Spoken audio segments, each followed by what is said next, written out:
जागा आणि ठाकरेंच्या सेनेला 8 जागा। शिरोरमध्ये नवरे गटामधून भाजपच्या मालती पाचरणे यांचा पराभव झालेला आहे। माजी आमदार बाबूराव पाचरणे यांच्या पत्नीचा इथे पराभव झालेला आहे।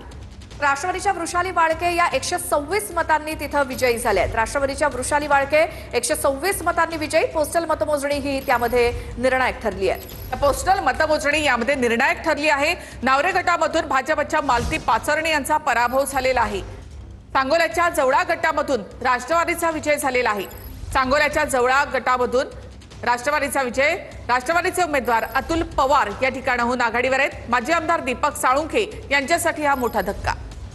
तर साळुंखेंचे पुत्र यशराज साळुंखे हे देखील पिछाडीवरती आहेत। एक मोठी अपडेट आपण घेतोय।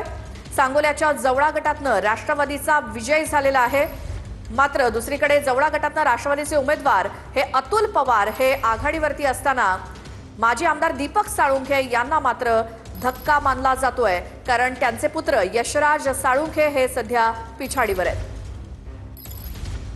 तर सांगोल्याच्या जवळा गटामधून राष्ट्रवादीचा विजय झालेला आहे। राष्ट्रवादीचे अतुल पवार या ठिकाणी विजयी झालेले आहेत। सांगोल्यामध्ये माजी आमदार दीपक आबा साळुंखे यांचे पुत्र यशराज साळुंखे यांचा मात्र पराभव। मावळमध्ये दादांच्या राष्ट्रवादीचा करिश्मा पाहायला मिळालाय। जिल्हा परिषदेच्या 5